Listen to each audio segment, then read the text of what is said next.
मैं तो एक ख्वाब हूँ, इस ख्वाब से तू प्यार न कर।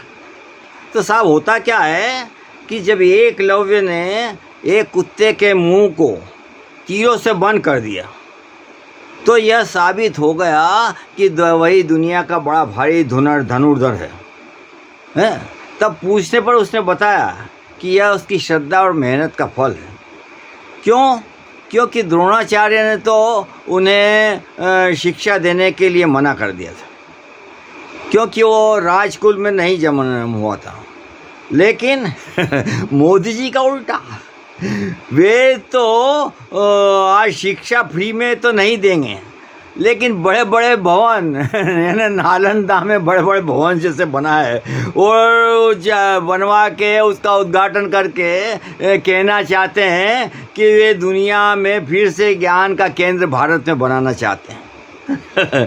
अरे भाई, बड़े बड़े भवनों से कोई विद्वान भी हो जाता है।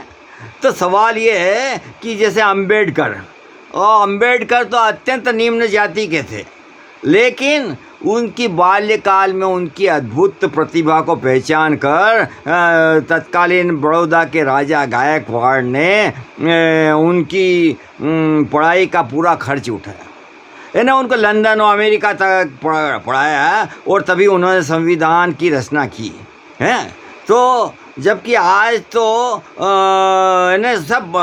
आज तो दुनिया को में आगे रहने के लिए समस्त विश्व के महंगे से महंगे का साधनों का उपयोग करना पड़ता यानी छोटी सी बात सीख के नहीं सीखता, बड़ा आदमी नहीं बन सकता है। तो आज अमेरिका या रूस में सबसे आगे है यदि तो इसलिए है कि वे श्रेष्ठतम भाव विद्वानों को आगे बढ़ाने के लिए हर तरह की सहायता मुहैया कराते हैं।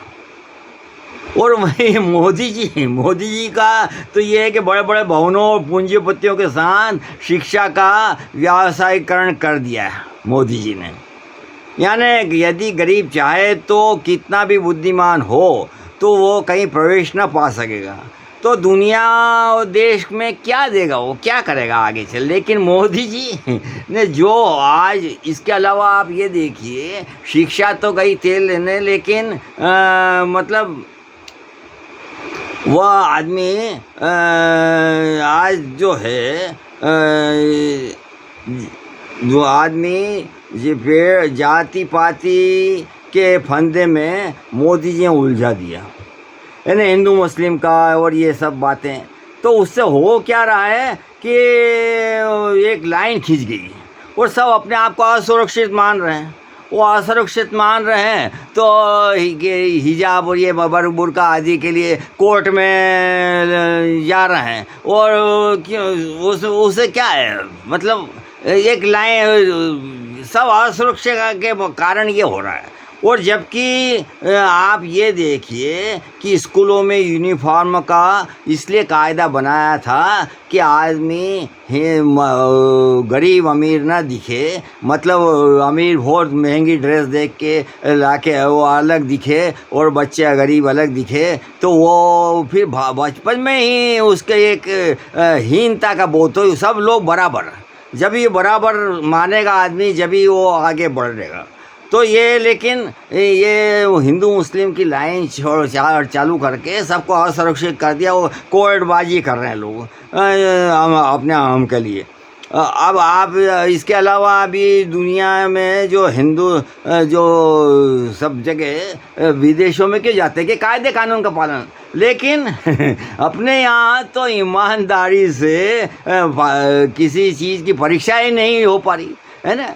कोई नीट की हो या मेडिकल या कोई भी शिक्षा या सबको एक साथ कोई नौकरी के लिए परीक्षा है या कोई भी, तो उसको ईमानदारी से नहीं करवा पा रहे हैं। बार बार मतलब ये लीक या वो ये कुछ न कुछ झंझट करके परीक्षा को मतलब निरस्त कर देते हैं। तो ये मतलब कि हम भाई ईमानदारी से परीक्षा करें। लेकिन आप ये देखिए, समय और बच्चों का भविष्य किस तरह से बिगड़ रहा है।